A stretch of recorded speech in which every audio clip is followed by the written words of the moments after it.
Hi, team. Welcome back to another episode of Identity Human. So, obviously, today I've got Charlie Stuart. And if you notice, I'm not showing you my face, and the sound quality might not as good in this intro bit. And that is because I'm currently editing on the go in Hong Kong. But I really enjoyed today's episode. It's not often I get to enjoy conversations with what we call like high level title, high level leadership individuals. But I feel like these are the conversations that we should all hear because they give some really tangible, useful ways of communicating. And Charlie is a diplomat, sorry, and he is very well experienced in navigating tricky situations. He also has a son that plays for England and very proud of it. So we get to delve into what's behind the title, who's behind the title, and just hear a little bit more about Charlie's journey. So without further ado, I hope you enjoy this episode as much as I did. So welcome back to the Identity Human podcast with your host, Don. Again, I'm flying solo. There's no Ray today, but we do have another special guest. I'm very honored today to have Charlie Stuart join us. Charlie, welcome. Thanks, Don. Great pleasure to be here. Thank you.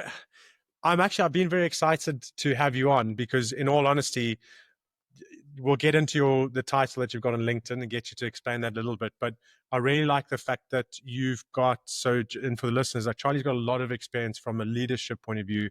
And I jumped on just as a casual call with you about like 3 or 4 weeks ago. And it was so interesting to hear some of the metaphors you brought in that I haven't actually heard a lot of in the corporate side of stuff that I go into. And I almost feel like that's the stuff that we need to draw on and remind people more on the essence of leadership as opposed to the business economics around it. So I'm hoping that we'll get some of that out With today. But first and foremost, Charlie, on your LinkedIn, it obviously is diplomat dot. So obviously you're saying like diplomat, that's what it's all about. But then, Chief Peace and Security Advisor on Africa, European Union's External Action Service. I mean, that's huge. It's quite a title. Can you explain a little bit more? It's a hideous acronym to begin with, but no. Well, firstly, as I say, thanks very much for having me on, Don. It's it's a privilege for me to be here. The job is an interesting one. It's a new one. It's very much a strategic role, which is looking at the emerging and evolving threat as it sort of materializes across Africa, and advising or reflecting on how, at the strategic and geopolitical level, that is then impacting on the European Union's interests. And to the extent that we can understand what the problem is, then the question then is, from a policy and engagement point of view, how do we react and respond to that? I'm very much a glasses half full person. So every it's a cliche, but every crisis is an opportunity. So how do we understand this evolution of the threats as they're emerging, and importantly, how can we turn it round to our advantage with the resources that we have available, that are increasingly getting spread thinner and thinner, as you can imagine, because of events around the world. It means that we've got to make our priorities. Now, the European Union is very much a values-based organization, as indeed, these are upholding universal values as opposed to Western values. These are values that everyone signed up to. But we're finding ourselves living increasingly in a very transactional, seems to be the favorite word of the day, but interests-based world. And it's that finding a fine balance between how do you ride the two horses of interests and values, which don't necessarily always ride in the same direction. How do you protect your interests, but without compromising or sacrificing on your values? Yeah, and I mean, obviously, there's a whole 5 hours worth of conversation to be delved into any of those aspects there. But I suppose from our point of view, in terms of the audience that we'll have, how, like, we don't often get access to those people that seem to be in positions that you're in, talking about the elements. And I think the wider elements, or maybe if we take the high level views, how would you recreate some confidence back into what you're doing from the outside? Because obviously from a leadership level point of view, is there just seems to be so much turmoil. And, Donald Trump comes in and he does what he does, and half the people hate him. So there's no trust in government. If you hear European Union, everyone will have a go at that. And I feel it's really good to hear an inside voice. Is how would you reinforce confidence in those hierarchy or that structure of people that are at that level that don't get a chance to converse with just your everyday people, the touch points? Well, I think it's an important question, because I think, again, it's a reflection of the world that we live in today, is that everybody wants quick fixes and quick solutions, and they want it now. And I think the role that I play is very much the sort of macro, over the horizon thinking about. So this is happening. Where is this going to take us? How can we be more proactive? And proactivity is the key element here, which is how can we anticipate what's coming up ahead and then be ready for it. The challenge, of course, is that with events happening as they are, you get into a spiral where events are, in many cases, are happening faster than our ability to react and respond to them.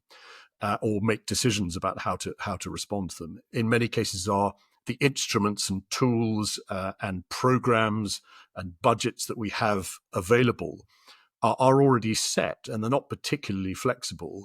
And trying to get these tools to operate in a different way is a challenge, because once the decision is taken, you're locked into it. But of course, there's the downside to that, which is the moment you become reactive and reacting to events, then your ability to influence and control the outcome is diminished. So this is about very much trying to sort of look at the macro trend. So for instance, in the case of Africa, what does climate change mean as a threat? What does population growth mean as a threat? What does water insecurity, food insecurity? Where is that? These are the kind of the macro things. But then, of course, there's the other, what I'd call the hard edge of security around violence and extremism and radicalization and all that sort of stuff, which is very much, in many ways, as a consequence of the sort of downward slide from the politics into the economics, into the social space, which then, you can imagine it's like a vortex just swirling ever faster.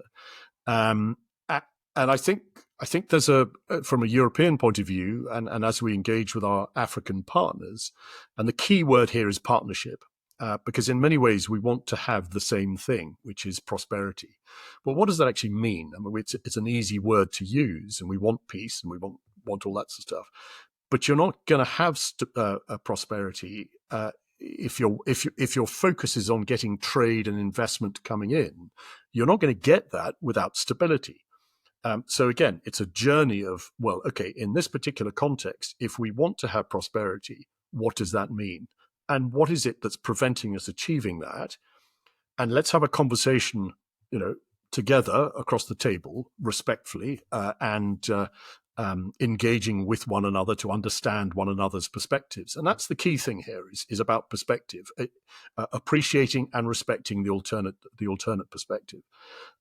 And having a conversation where together as partners, you can come up with a plan together on what it is you need to do and how you're going to get there.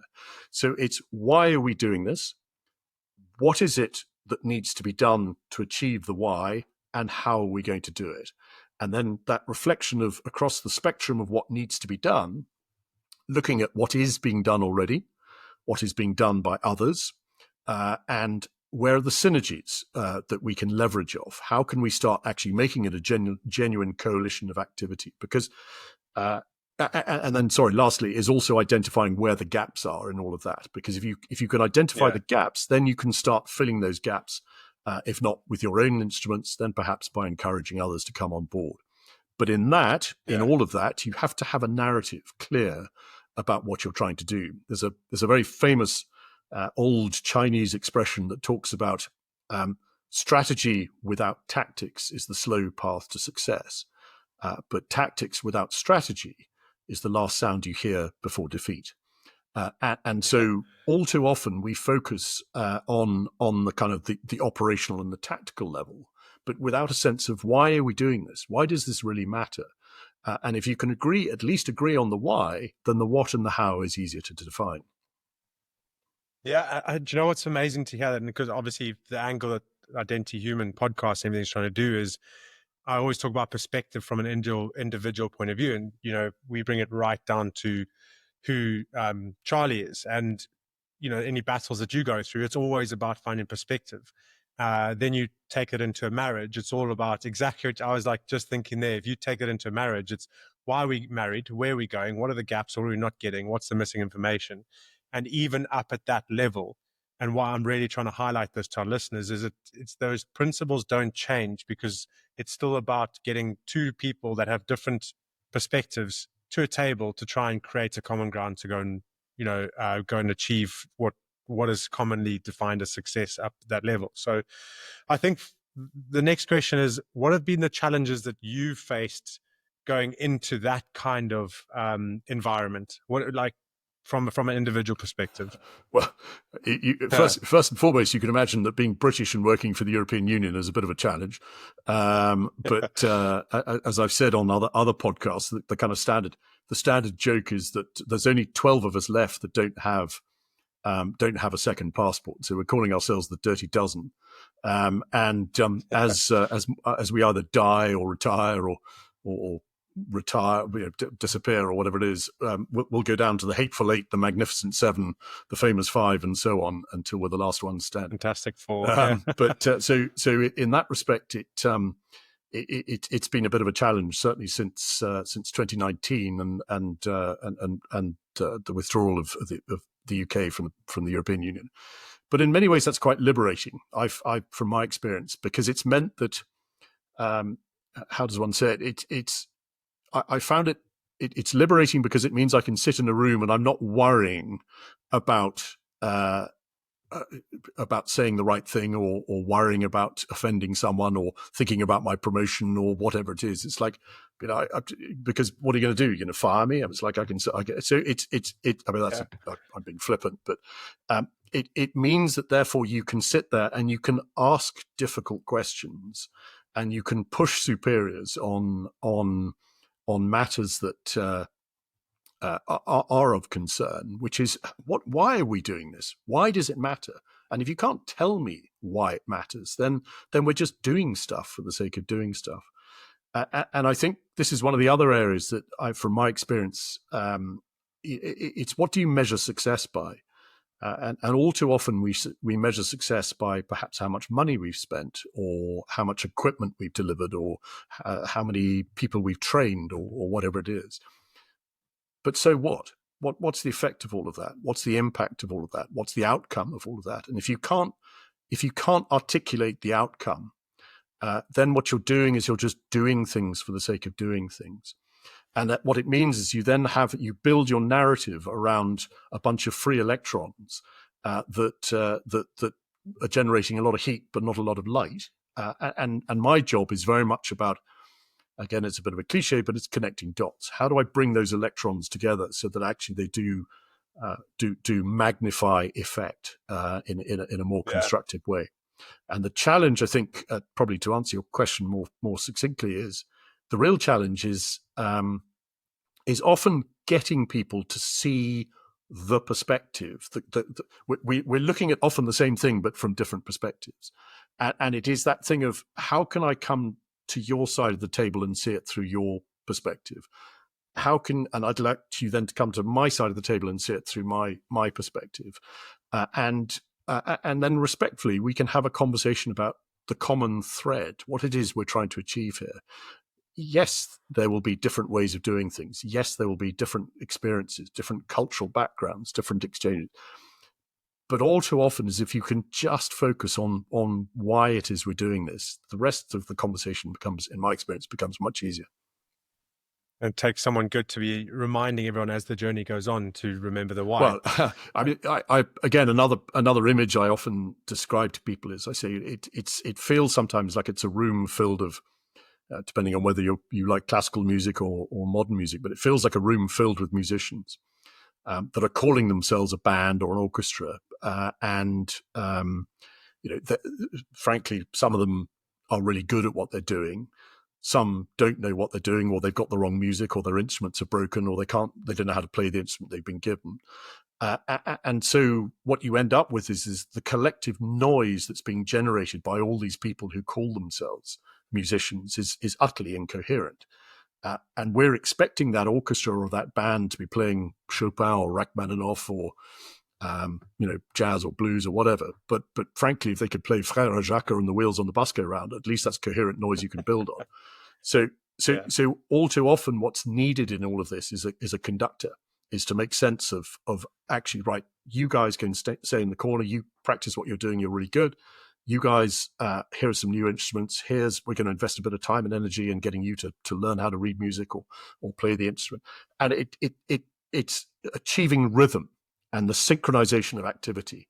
And it's getting all of these multiple actors with different agendas, different focuses, different budgets to just look in the same direction and get agreement on what it is we're trying to achieve. There's a lot of heavy lifting doing that, but it does work. Yeah. I always feel like metaphors make things sound so simple and it's obvious. And I wish, so in your metaphor, imagine walking into a room and you could see people walking around with violins on their head, and so that you knew what tune they had to play. I think it's so much more difficult than that, isn't it? Because you've got to, I think when we spoke last, we spoke about, you ask a couple of questions to see if someone's left brain or right brain orientated, because then you know how to approach them differently. Right. That's right. I mean, it's a very simple, basic thing, but again, it helps you frame the language you use to communicate with people, and understanding whether they are left brain or right brain oriented to just speak language that they understand. Otherwise, it's you're just wasting your time, and then you get frustrated because you're saying, "Well, why don't you understand what I'm telling you?" Yeah. And I suppose that goes into one of, like, you talk about the gaps. You're trying to find the gaps. It's also the gaps within the people. So even though it's very simple and it may not be perfect, it allows you to connect quicker, to create efficiency quicker than if you didn't ask those questions and you treated everyone as if they were you. So if you're left brain or your right brain, I think understanding those differences allows you to conduct in a slightly different way to bring them all together. I feel like that's a skill learned through experience. Yeah, I think so. And again, it comes back to that. There's often this debate about whether if you're engaged in recruitment, are you recruiting people who are high achievers but who are untrustworthy, or do you recruit someone who's utterly trustworthy but is a low achiever? And the instinct is I think all too often from a corporate point of view is achievement, a high achiever, because that's going to be the kind of that's going to be the best person. But then the impact that then has, if that person is untrustworthy, on the team dynamic is huge. Obviously, if you can get a high achiever, high trustworthy, that's the unicorn. Yeah. But sometimes actually having someone who is more trustworthy, who's a reasonable achiever towards a high achiever, is far better for the team dynamic. Again, depends on the context, depends on the team you're talking about, depends what you're trying to achieve. But you can also, I imagine it'd be easier to turn a high trustworthy person into a high performer than a high performer into a high trustworthy person. Agreed. But again, it's the nuance around it. I mean, it's a very simplistic way of putting it, but it's just that I'm a former military person, so I come at it very much from a military viewpoint. And this is something that's interesting also being a diplomat, because diplomats are very much focused on process, and military people are results orientated, and they talk different languages, and all too often you kind of you have a mismatch between diplomats and military folks sitting around a table trying to come up with a solution. It's a bit like if you imagine the difference between football, American football, and soccer. So let's use the American example to keep that analogy going. So the U.S. State Department are playing soccer, and the Department of Defense is playing American football. In American football, it's win or lose. There's no such thing as a draw. Whereas in soccer, you can have a draw and that's still a result.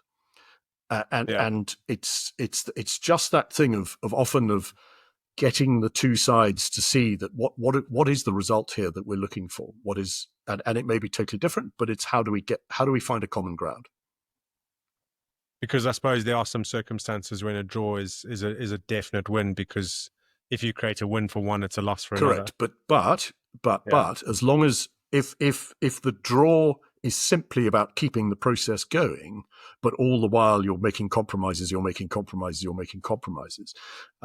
that phrase that lawyers use is what is the best alternative to a negotiated agreement, and that's your baseline, and always keeping in mind what that is or might be. Yeah. Okay. And I suppose focusing in a bit more in on you, how did you get to the position that you're in? It's a very weird path. I started out in the military back in the early, mid 1980s, and went off to university as an officer. I had a scholarship to go to university, which was great. But that was a different time in the military context. There were different things going on, and we found ourselves. I was when I left university, I went to Germany. And then was stationed there as part of the British Army of the Rhine, very much sort of in the kind of the twilight of the Cold War. I took part in Operation Desert Storm. I did tours in Northern Ireland, and then left at the age of about 28 I went off to law school. I was given the opportunity to go there. I got a contract that allowed me to go to law school and then get a job afterwards, which was great. And I practiced as a corporate lawyer for about 8 years, I think. And it was that rather strange thing of, I'm very grateful I did it. I'm enormously grateful I had the academic and intellectual discipline that the law offered me. I wouldn't necessarily have done it again if I had my time again as a second career. Because the part of the problem was that, this sounds like an excuse, but a lot of clients were looking at me, given my age, and they were looking at my age peers who were becoming partners, whereas I was just starting the journey. So I think clients were expecting a little bit more from me than I could necessarily offer them beyond making a cup of coffee and working the photocopying machine. So it was I then from there I went as the in-house counsel for in the early 2000s to work for a private security company based in the UK. And did that for a couple of years. And then on the basis of that, I was then invited to participate in a recruitment campaign to join the European Union. And I was successful in that. So I was able to join and was brought in essentially to set up the EU's overseas security service, and then transitioned into pure, mainstream diplomacy from there. And I went to Iraq as the deputy ambassador in 2013. I was in Iraq for 4 years during the kind of the emergence of ISIS, the rise of ISIS, and then its kind of zenith, and then its defeat.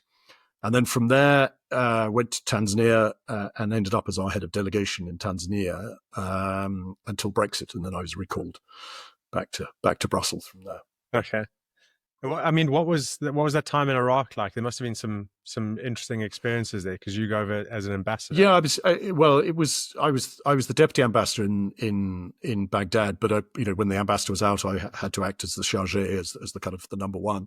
And it was a fascinating time because, of course, and this goes back to my earlier point. This is a moment where diplomats were on the ground.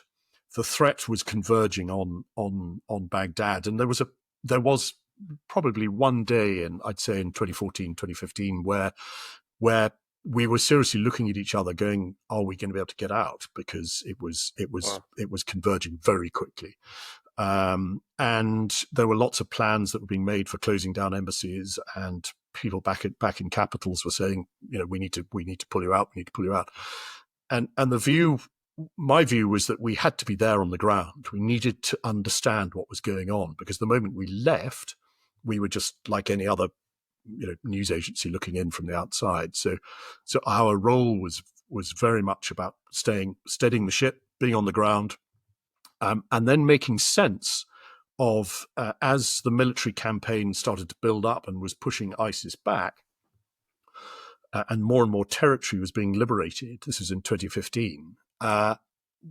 what role did we have to play in the kind of the stabilization of bringing people, allowing people who've been displaced by the fighting to allow them to come back home, and also with dignity to start rebuilding their lives. And this was very much the job that I was given to a specific task as part of the global coalition to counter ISIS, was to look at the particular threat that was preventing stabilization happening. And the threat that in that case was the IED. ISIS were using IEDs to target civilians. And we're not talking about small numbers here. There were hundreds and thousands of these things that were being very cynically used to target the civilian population, which meant that if you came home and you turned on your air conditioning, it would explode. Or you picked up your Quran on the coffee table, it would explode. Or you opened the refrigerator, it would explode. IEDs being placed under the floorboards of children's schools, the classrooms, so that when the kids run in the morning, the thing explodes. So this was a cynical play on the part of ISIS to undermine the government's efforts to prevent people from coming home. And bear in mind, this is 2015, so this was the height of the migrant crisis, when there were a lot of people coming from Syria, from other places that were heading for Europe. So the political imperative was very much about ensuring that I think it was about 2.5 to 3 million people who'd been displaced by the fighting were able to come home and start rebuilding their lives with dignity. But as I say, the IED was preventing us doing that. So I was put in charge of the committee that had to come up with a solution. Now, as a diplomat, I could have talked about it, but as a military guy, the conflict within me was, we've got to do something here, and we've got to make it work and fast. And there isn't a playbook for this, so we had to kind of make it up on the spot. And as I say, using a methodology that I developed when I was there, which was kind of based on sound military principles of it's the full spectrum approach of what is it I need to do, what is the task, what resources have I got available, and where are the gaps, and how do I start leveraging off what other people are already doing, or bringing them in to get a comprehensive solution. Yeah, and I mean, one big question that comes to me is like, it's obviously an interesting journey, but those are all quite big challenges that you take on, going from military into law, and you're going into law late, because you're obviously saying the age gap then. It's quite a big career transition. Obviously there was some form of interest back into security over to Afghanistan. What do you think for you was a big driver that allowed you to take those challenges on? Do you think it was internal? Do you think it was purpose? What would you bring it down to? Well, I would say that none of it was ever planned, and it was very opportunistic. It was literally my life has been a series of not being afraid to turn left instead of right, because I've looked at it, I've talked about it with my wife, talked about it with my family, that this is something that is important. I think we can make a difference here, and I love a challenge whereby if something's broken, how am I going to fix it? And all of these opportunities have given me that opportunity, have given me that space. But what I would say is it's the accumulation of all of those skill sets that I think have helped me along the way. So the legal mind has helped me to look at the legal implications of doing something. The military mind has given me a sort of operational focus. The diplomatic part has given me an opportunity to see. It's not about what you say. It's not about what you say. It's how you say it. Being in the commercial world has taught me about the bottom line and what it means, and service and performance and product. So that if you package it all together, it means that where I am in today is very much about looking at a problem, to be curious about a problem, but to look at it from every single angle, to understand particularly what other people's perspectives may be, and what their interests and where the value added is. I like that perspective. And were there any times in that where you really struggled, where you're like, should I actually be doing this? Is this, or am I just wasting my time? I think every day is a bit of a struggle, because particularly when you're finding yourself up against resistance to what it is you're trying to do, and this is something I think is very important for maybe for your listeners who are people who are decision makers, about when you allow people to make decisions, or when people are making decisions, it's very important that they have the right mandate, and it's very important that they are given a clear mandate that allows them to go and speak to other people and say, look, I have been tasked with doing this. Because all too often you can find yourself with a good idea, but if you're not the guy in the room who's authorized to sell the idea, quite often you get this sort of cognitive dissonance or dissemblance that kicks in amongst others in the room, who just go, yeah, great, thanks. That doesn't suit me. It doesn't fit my agenda. It doesn't fit my budget. No. So it's about learning the skill of saying, okay, I am the orchestra conductor here, and I have been tasked with doing this, and this is what we're going to do. And there can be only one Spartacus. Yeah, I like that. I am the orchestra conductor here. I know what and it's a really good analogy we keep coming back to, is because an orchestra conductor has to know the tune. He has to know how all of it fits in, but he's not doing any of it. He is just standing there and making sure that everyone knows when the highs come, when the lows come, how to smile, how to remind them to do things. And I suppose a different focus point to come into is you're a very proud rugby dad. I am. So obviously doing a good job. You're doing a good job there, because obviously Will, your son's, he's just breaking into, well, not just breaking into, but he is trying to cement his place in the England side. And how's that journey been for you? Because I want to bring in the importance of role model, and obviously as a father, the things that you're doing right, and some insights there. Well, I think Will is, a lot of it is, it's down to himself. Actually, he's been an extraordinary, inwardly, he's very, very driven and very, very motivated to do what it is he wants to do. And his family around him have been hugely supportive of that. And he was one of those small kids at the age of 7. I remember 2003, the morning after the famous drop goal that. England won the World Cup, and Will, like so many other kids of his generation, were out on the park the next morning, all pretending to be Johnny with their hands clasped like this, and he's never looked back. And I think all credit to him. He's been very single-minded about what he wanted to do. He's had a lot of knocks along the way, a lot of injuries, and he's been very lucky. He's had some phenomenal coaches who've been there alongside him. At every level, so the kind of the opportunities that have been presented for him to progress and for him to survive and thrive have been important. And he's coming up. What is it now? We're playing Italy on Sunday, and then we've got the Wales match the following week, and that's his 50th cap for England. So wow.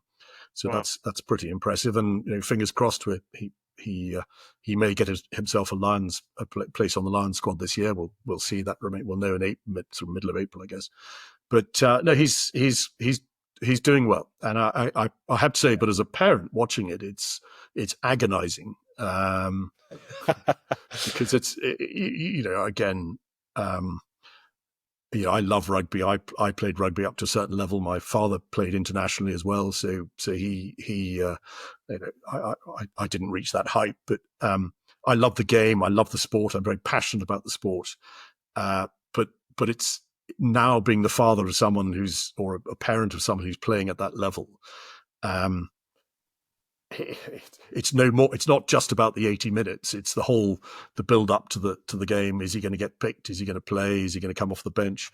Is he going to play well? Is he going to get injured? And then after the game, you've got to remember that there's there's quite a number of people around the world who have an opinion on how he's played. So you have to kind of endure the slings and arrows of all of that. So it's but we're enormously proud of him. He's done very well. Yeah.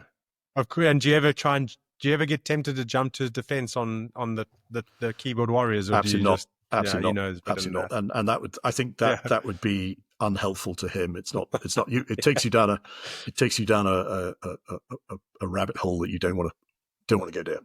Yeah, you remind me of, like, my mom used to just tell me she used to see all of the different fan comments, and she was good at filtering the good ones. She's like, "Oh, did you see what so and so said?" And then she used to send me them just screenshotting. But I don't know if she ever made up a pseudonym and just replied on my behalf for any of things. But it was interesting to see from her parents. She's very proud from the parents' journey that way. But bringing back in the role models, and why I want to bring it up is obviously from a social point of view, and parenting and men's point of view, there's obviously a bit of struggle going on at the moment. Suicide rates have gone up and all that in men particularly. And I'm hoping that there's a lot of fathers listening to this.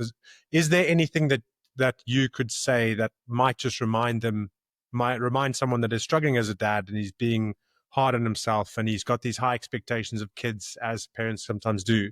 What bit of advice could you give them that's just hopefully that either helped you or you realized and want to help someone else? Well, I think my father was someone who he was. Dad was a real adventurer. He was always outdoors, and he was always climbing and skiing and just had his hand in every sport possible, and he was very good at it. And he for him it was always about. I remember when we used to go, we'd go climbing or hiking and stuff. And Dad's view was, the metaphor he used is like, life is about climbing a mountain. And I can go halfway up the mountain, and I can turn back and say I've had a nice walk or whatever. But actually, it is about setting yourself that goal of saying, I want to get to the top. I want to see not only to have the personal achievement of getting to the top, but it is that wow factor of suddenly seeing what lies beyond.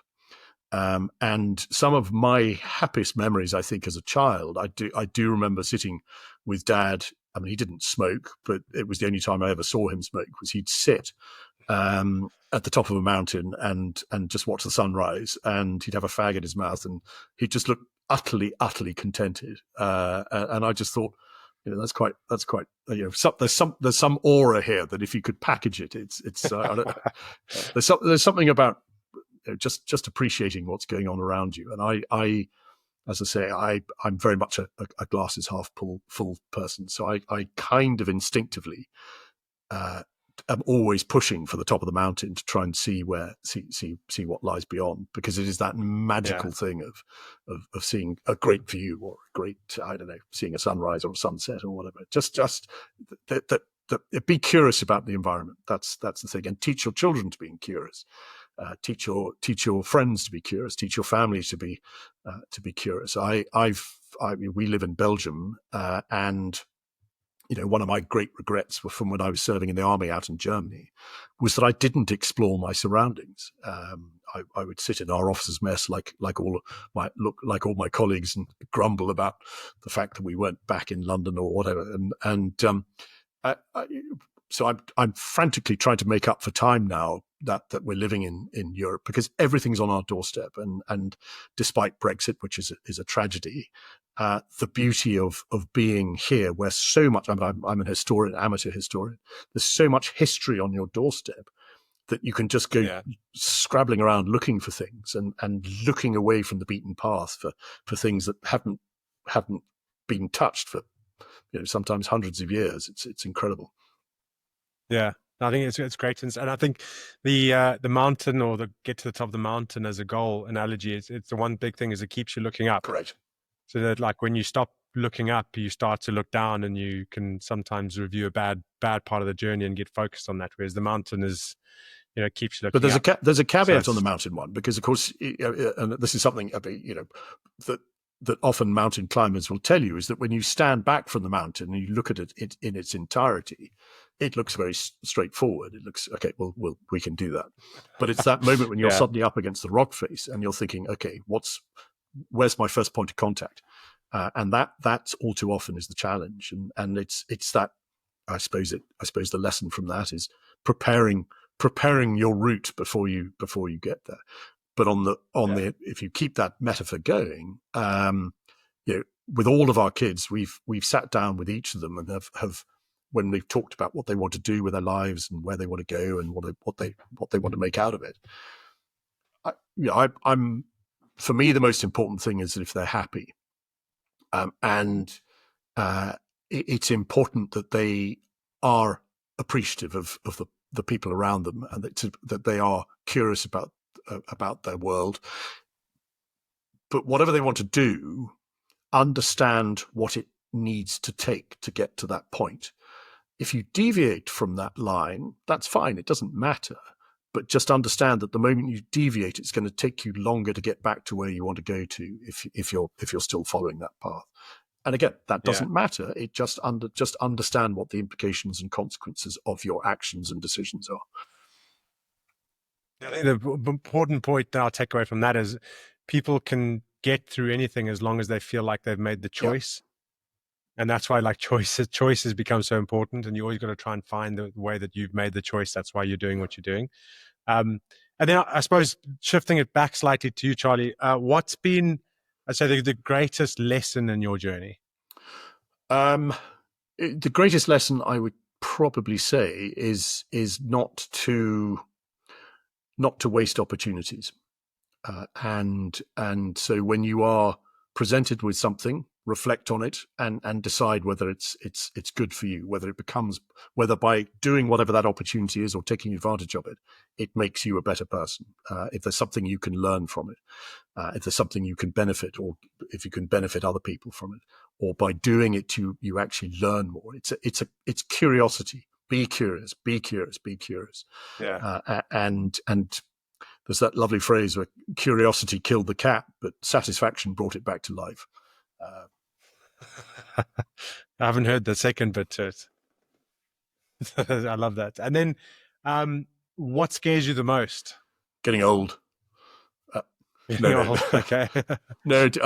I think it's what scares me the most. I think I worry a lot about the state of the world today. I worry about where it's going. I worry what it means for our kids, our grandchildren. I worry about whether we have the resources and the will to be able to react and respond to what's going on and what needs to be done.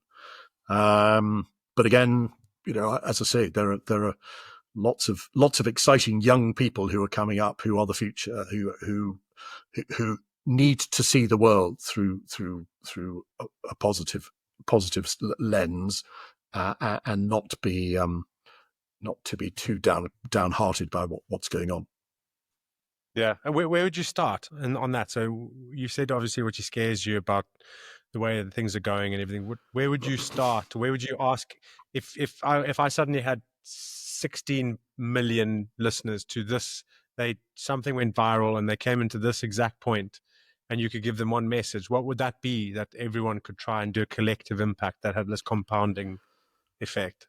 Well, first and foremost, agree what it is you're trying to achieve, what matters, really what matters. And this is what I was saying earlier on. I think if you can start by agreeing on the strategic outcome, the conversation then around what it is that needs to be done and how we're going to get there. The risk is, as I was saying, is that you just become fixated on the tactical or the operational, and that just takes you in all sorts of bad directions. Not least because, and particularly with events as they are at the moment, you're starting to see within society this sort of resonance where people are actually just resonating without really knowing what to do or where to turn or who to listen to, who to believe. And there's that lovely phrase I heard the other day where free speech does not mean free reach. And yes, everybody should be entitled to say what they think, but just using social media as a platform to vent your spleen about stuff that's free reach. That's not free speech. Or that's how I would say it. And so again, how do you just get people to kind of focus on the good, on making life a little bit better? How do you care about other people rather than just necessarily about ourselves? How do you think about that one good deed you've done for the day for someone else rather than just for yourself?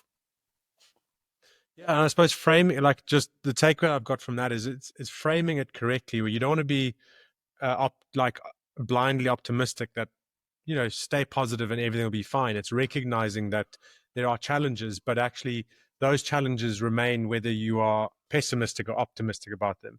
So keeping that positive frame of mind and going, okay, I can't change that all at once, but I can make sure that I'm trying to stay curious every day and I'm being less biased into my own personal viewpoints and thinking that nothing else matters, and actually trying to learn that missing information or that gap between my understanding and someone else's. Because whether you're in a marriage or a team or as high up as you are, it's still communication seems to be the art that can either bind or divide people. Absolutely, and often miscommunication is what leads to so much conflict and misunderstanding and apprehension or anxiety or whatever it may be. You simply framing language in a way that my wife and I, we have a thing where we sort of look at each other and say, okay, I may say something to you that you don't like, but please understand it came from a good place. So if you don't like it, I will respect the fact that you can say to me, that wasn't very nice or that wasn't very kind or whatever, but it wasn't meant with any malice as a point of departure. So it comes back to, it's not what I say, it's how I say it.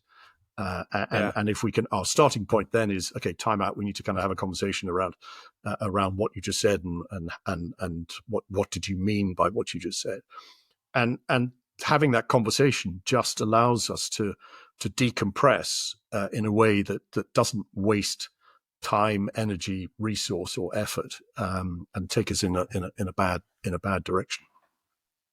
Yeah, I like that. I was going to say, I was smiling as you were talking about your wife and you and the way you communicate, because we've, between Ray and myself, my wife, I've come up with a key word. It's called assumption. So whenever there's conflict, what helps us trigger that we are having conflict unnecessarily is, you've made an assumption that I had an ill intention with what I said, which is what you were saying there, is like, it was a good intention. It may not have landed that well. So let's talk about that. So I think we are unfortunately got a way in communicating in society or in general where a lot of people make assumptions and argue according to the assumptions they've made without being curious as to what was actually meant. And if we can just do that, then we might find solutions a lot quicker than before. Have you ever read Nonviolent Communication by Marshall Rosenberg? Yeah, it's very good. Yeah, his outlook on society and everything is brilliant, isn't it? Well, I have a sort of I think we talked about it when we spoke before, but I had this sort of little trick I do with people. It's not a trick; it's a little thing to try and demonstrate the point, which is I'll place a bottle on the table in front of them, and I'll say to someone who's sitting on the other side of the table, describe what you can see. And of course, they will tell me what they can see of that bottle, and I'll say to them, "No, I'm sorry, I disagree. I think you're wrong." And they'll say, "No, this is what I can. I'm telling you what I can see." And of course, it's that simple thing of just turning the bottle round and saying, "Okay, now I see it from your perspective. But by the way, I'd like to come to your side of the table and see it through your eyes, or come to my side of the table and see it through my eyes." And all too often, it's that thing of I had a lovely moment last year, I should say, where I was invited to go and have a meeting with an African leader, and we sat for about 3 hours, just the two of us, just talking about stuff, and it was a conversation where we were just throwing stuff back and forth. There were no advisors yakking away in our ears, telling us what to say or how to say it. It was a respectful conversation of I'd like to just talk and have the opportunity to talk.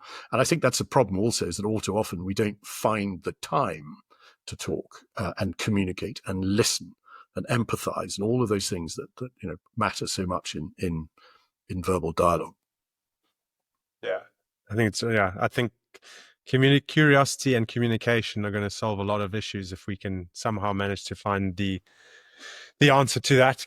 Maybe get nonviolent communication shared in all the schools around the world and being part of the syllabus. I think that would be a great start point. But Charlie, thank you very much for coming on. We're going to obviously bring it to the close here, but I think it's been fantastic to have someone of your stature come onto the podcast and allow insight into your journey, into, your points of view and what matters the most, and even some of the issues that or challenges you face, and really hoping the listeners can take some of that away and realize that it's we're all humans, and actually some of the core fundamentals are going to help you no matter what level you go to, no matter where you go in life.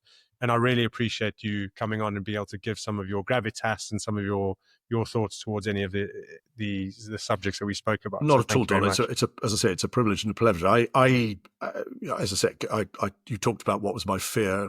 Age was, I flippantly said, but it's also the benefit of age is and now with grey hair is maybe I might be considered a bit wise. Yes. It is about sharing that wisdom and sharing the lessons that I have identified through life, and what lessons I've drawn from, what takeaways I've taken from that, and how hopefully I've been able to use it to my advantage, and hopefully for the benefit of others too. But thank you for listening and for the questions. Very, very enjoyable. No problem. I think it's really good to have, just a compliment, by the way, your openness to come on here and speak freely. It's not as common as you think. So I'm desperate to try and break generational biases where you've got millennials and Gen X and Gen Z. And I think it just does show your stature, as that you come on here. It's creating connection, which we otherwise wouldn't have. So thank you. And by the way, how can people follow your journey if they want to? Because obviously they've got some insight from this. Well, for those that are, I have a LinkedIn account.